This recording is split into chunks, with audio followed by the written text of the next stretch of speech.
Hi friends, ಎಲ್ಲರೂ ಹೇಗಿದ್ದೀರಿ? ಚೆನ್ನಾಗಿದ್ದೀರಾ? ನಾವು ಸಹ ಭಾಳ ಚೆನ್ನಾಗಿದ್ದೀವಿ ರೀ. ವೆಲ್ಕಮ್ ಬ್ಯಾಕ್ ಟು ಕಾರುಣ್ಯ ಕನ್ನಡ ಮನೆಗೆ. ಪ್ಲೀಸ್ ರೀ, ಹೊಸದಾಗಿ ಯಾರಾದರೂ ನನ್ನ ಚಾನಲ್ ನೋಡೋದಾದರೆ ಮರ್ಯಾದೆ ಸಬ್ಸ್ಕ್ರೈಬ್ ಮಾಡ್ಕೊರಿ. ಪಕ್ಕದಲ್ಲಿರುವಂಥ ಬೆಲ್ಲೈಕನನ್ನು ಕ್ಲಿಕ್ ಮಾಡಿರಿ.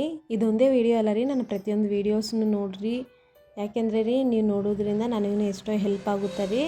ಒಂದು ವೇಳೆ ನಾನು ಮಾಡೋ ಕೆಲಸದಲ್ಲಿ ನಿಮಗೂ ಏನನ್ನ ಯೂಸ್ಫುಲ್ ಆದಂಥ ಇನ್ಫಾರ್ಮೇಷನ್ಸ್ ಆಗಲಿ, ಇಲ್ಲಾಂದ್ರೆ ಏನೋ ಒಂದು ಕೆಲಸ ಯೂಸ್ ಆಗಬಹುದೇನೋ. ಬರೀ ಈ ದಿನ ವ್ಲಾಗ್ ಸ್ಟಾರ್ಟ್ ಮಾಡ್ತಿದ್ದೀನಿ. ಈ ದಿನ ವ್ಲಾಗ್ ಬಂದುಬಿಟ್ಟು ರೀ, ನಾನು ಅಡುಗೆ ಎಲ್ಲ ಮಾಡಿಬಿಟ್ಟಿದ್ದೀನಿ. ಇನ್ನು ನೀರು ಹಿಡಿತಾ ಇದ್ದೀನಿ. ಅಡುಗೆ ಮಾಡಿ ಮನೆಯಲ್ಲೆಲ್ಲ ಕಸ ಬಳ್ಕೊಂಡು, ಇನ್ನು ಮಗಳನ್ನೂ ಸ್ಕೂಲ್ಗೆ ಹೋಗಿದ್ದಾಳೆ ರೀ. ಇನ್ನು ನಮ್ಮ ಯಜಮಾನ್ರು ಸಹ ಆಟೋಗೆ ಹೋಗಿದ್ದಾರೆ. ಇನ್ನು ನನಗೆ ಡ್ಯೂಟಿಗೆ ಹೋಗೋಕ್ಕೆ ಟೈಮ್ ಇನ್ನೂ ಇದೆ ರೀ. ಅಷ್ಟರವರೆಗೆ ಸ್ವಲ್ಪ ನೀರನ್ನು ಹಿಡಿಯೋಣ ಅಂತ ನೀರು ಹಿಡಿತಾ ಇದ್ದೀನಿ. ನಮ್ಮ ಯಜಮಾನ್ರು ಆಟೋದಿಂದ ಬಂದಮೇಲೆ ಹಿಡಿತೀನಿ ಅಂತ ಹೇಳಿದ್ರಿ. ಇನ್ನು ನನಗೆ ಟೈಮ್ ಇರೋ ಸಲುವಾಗಿ ನಾನೇ ಹಿಡಿತಾ ಇದ್ದೀನಿ. ಮಕ್ಕಳಿದ್ರೆ ರೀ, ಜಲ್ದಿ ಮನೇಲಿ ಕೆಲಸನೇ ಸಾಗೋದಿಲ್ಲ. ಒಂದು ಕೆಲಸ ಒಂದು ಸೈಡಿಂದ ಮಾಡ್ಕೊತ ಬಂದರೆ ಇನ್ನೊಂದು ಸೈಡಿಂದ ಕೆಲಸನೂ ಸ್ಟಾರ್ಟ್ ಆಗ್ತಾನೆ ಇರ್ತೈತೆ. ಕೆಲಸಕ್ಕೆ ಕೊನೆಯೇ ಇಲ್ಲ. ಇನ್ನು ನೀರು ಹಿಡಿದಾದ್ಮೇಲೆ ರೀ, ಊಟನೇ ಮಾಡಿದ್ದಿಲ್ಲ. ಹೊಟ್ಟೆ ಹಶ್ವಾಗ್ತಿತ್ತು. ಊಟ ಮಾಡಿಬಿಡೋಣ ಅಂತ ಊಟಕ್ಕೆ ಕೂತ್ಕೊತಿದ್ದೀನಿ ರೀ. ನಾನು ಇದನ್ನು ಊಟ ಏನು ಮಾಡ್ತಿದ್ದೀನಿ ಅಂದ್ರೆ ರೀ, ಅನ್ನ ಪಲ್ಯ ಮತ್ತು ಆಮೇಲೆ ಚಟ್ನಿ, ಮುದ್ದೆ ರೀ, ರಾಗಿ ಮುದ್ದೆ ಮಾಡಿದ್ದೀನಿ. ಸ್ವಲ್ಪನೇ ಉಳಿದಿದೆ, ನಾನು ಅಷ್ಟೇ ಉಂಡು ಆಮೇಲೆ ಉಳಿದಿದ್ದನ್ನು ಉಣ್ತಿದ್ದೀನಿ. ಬರ್ರಿ ಊಟ ಮಾಡೋಣ ರೀ. ಹೊಸದಾಗಿ ನನ್ನ ಚಾನಲ್ ನೋಡೋರು ಪ್ಲೀಸ್ ರೀ, ಮರೆಯದೆ ನನ್ನ ಚಾನಲ್ನ ಸಬ್ಸ್ಕ್ರೈಬ್ ಮಾಡ್ಕೊರಿ. ನಿಮಗೇನಾದರೂ ಅನುಕೂಲ ಇದ್ದರೆ ನನ್ನ ವಿಡಿಯೋ ಹೇಗಿದೆ ಅಂತ ಕಮೆಂಟ್ ಸಹ ಮಾಡಿರಿ ಪ್ಲೀಸ್. ಪ್ರತಿದಿನ ನೀವು ಅನ್ಕೊತಿರ್ಬೋದು, ಏನು ದಿನ ಅನ್ನನೇ ಉಣ್ತಾರಲ್ಲ ಅಂತ. ಮಾಡ್ತೀನಿ ರೀ. ಆವಾಗ ಮಾಡಿದಾಗ ನನಗೆ ವೀಡಿಯೋಸ್ ಮಾಡೋಕ್ಕೆ ಅನುಕೂಲ ಆಗೋದಿಲ್ಲ. ಅನ್ನ ಬೇಳೆ ಇಂಥವೇನನ್ನ ಮಾಡುವಾಗಾದರೆ ಸ್ವಲ್ಪ ವೀಡಿಯೋ ಮಾಡೋಕ್ಕೆ ಅನುಕೂಲ ಆಗುತ್ತೆ.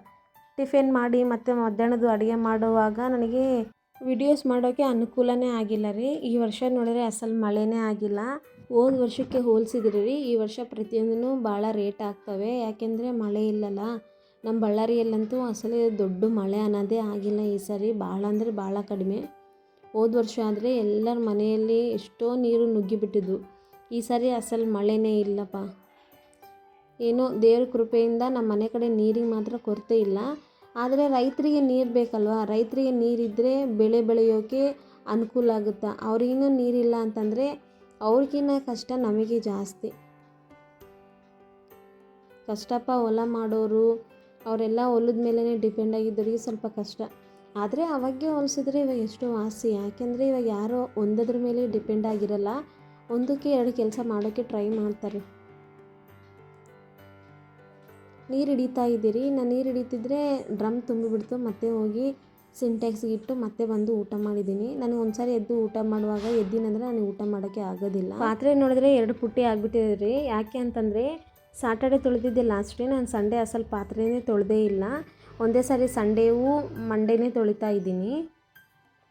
ಈ ಪಾತ್ರೆ ತೊಳೆಯೋದೊಂದಟ್ಟಿಗಿದ್ರೆ ಎಲ್ಲ ಸ್ಟ್ಯಾಂಡಲ್ಲಿ ಜೋಡಿಸ್ಕೊಳೋದು ಇನ್ನೊಂದು ಲೆಕ್ಕ. ಈ ರೋಡಿಗೆ ಎಷ್ಟು ಸಾರಿ ನೀರು ಬಿಟ್ರಿ, ನಾಯಿ ಬಂದು ಕಾಲು ಮಾಡಿ ಮಾಡೋದು ಬಿಡೋದಿಲ್ಲ, ಬಾತ್ರೂಮ್ ಮಾಡೋದು ಬಿಡೋದಿಲ್ಲ. ನಾಯಿ ಕಾಲು ಮಾಡಿ ಮಾಡೈತಂದ್ರೆ ಅಪ್ಪ ದೇವನೇ ಎಷ್ಟು ಕೆಟ್ಟು ವಾಸನೆ ಆಗೋದೇ ಇಲ್ಲ. ಇನ್ನು ನೀರು ಹಿಡಿಯೋದು ಮುಗೀತ್ರಿ. ನಾನು ಪೈಪೆಲ್ಲ ತಗೊಂಡು ಬರ್ತಾಯಿದ್ದೀನಿ. ಇವಾಗ ಸ್ವಲ್ಪ ಅನುಕೂಲ ರೀ. ಯಾವಾಗಾದರೆ ಆ ಕಡೆ ಸೈಡ್ ಇತ್ತು ರೋಡ್ ಮೇಲೆ. ಎಷ್ಟು ಸಾರಿ ಪೈಪ್ ಹಾಕ್ತಿದ್ವಿ, ಅಷ್ಟು ಸಾರಿ ಪೈಪ್ ಒಡೆದೇ ಹೋಗ್ತಿತ್ತು. ಈ ಸಾರಿ ಈ ಕಡೆಗೆ ಹಾಕ್ಸ್ಕೊಂಡಿದ್ದೀವಿ, ಅನುಕೂಲ ಆಗಿದೆ. ಯಾರಾದರೂ ಹಿಡಿಬೋದು ರೀ ಈ ನೀರು. ನಾವೇ ಹಿಡಿಬೇಕಂತ ಏನಿಲ್ಲ. ಅಂದರೆ ಇಷ್ಟಿಷ್ಟು ದುಡ್ಡಂತ ಹಾಕಿವಿ. ನಮ್ಮ ಮನೆಯಿಂದ 500 ಕೊಟ್ಟಿದ್ದೀವಿ. ಫಸ್ಟು ಅವ್ರು ಹಿಡಿತಾರೆ ರೀ. ಯಾರು ದುಡ್ಡು ಕೊಟ್ಟಿಲ್ಲ ಅವ್ರು ಆಮೇಲೆ ಹಿಡಿತಾರೆ. ಆಲ್ಮೋಸ್ಟ್ ಎಲ್ಲರೂ ಕೊಟ್ಟಿದ್ದಾರೆ. ಯಾರೋ ಒಂದು ಬೆರಳೆಣಿಕೆ ಜನದಷ್ಟು ಕೊಟ್ಟಿಲ್ಲ. ನನ್ನ ಗಾಡಿ ವಿಷಯಕ್ಕೆ ಬಂದರೆ ರೀ, ನನ್ನ ಗಾಡಿ ಒಂದು ದಿವಸ ಸಹ ಒರೆಸೇ ಇಲ್ಲ. ಸುಮ್ಮನೆ ಸೀಟ್ ಒಂದೇ ಒರೆಸ್ಕೊತಿದ್ದೆ. ಹಿಂದೆ ಸೀಟ್ ಸಹ ನಾನು ಒರೆಸ್ತಾ ಇದ್ದಿಲ್ಲ.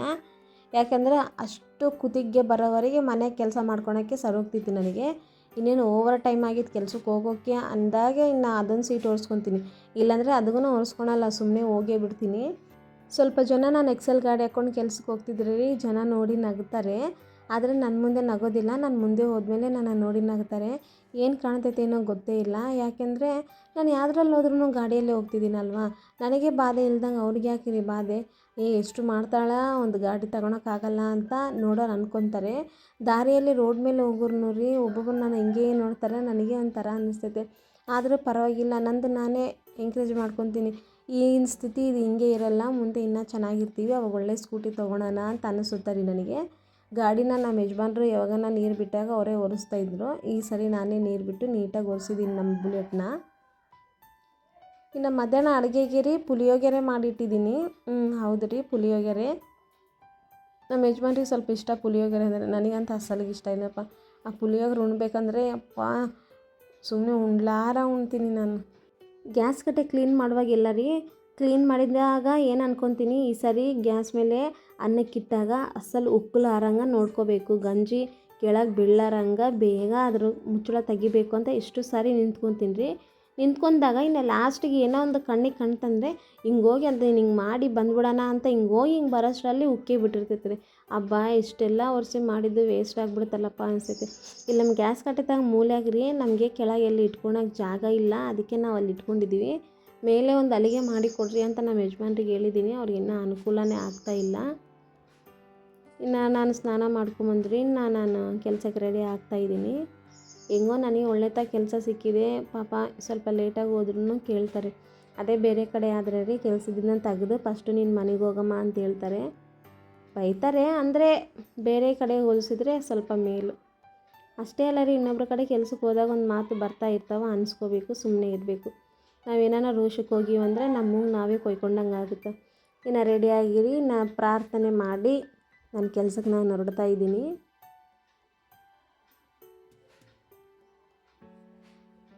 ಓಕೆ ರೀ, ನೆಕ್ಸ್ಟ್ ಒಂದು ವೀಡಿಯೋದಲ್ಲಿ ಭೇಟಿಯಾಗೋಣ. ಮರೆಯದೆ ನನ್ನ ವೀಡಿಯೋನ ಲೈಕ್ ಮಾಡಿರಿ, ಶೇರ್ ಮಾಡಿರಿ, ಕಮೆಂಟ್ ಮಾಡಿರಿ. ಬಾಯ್ ರೀ.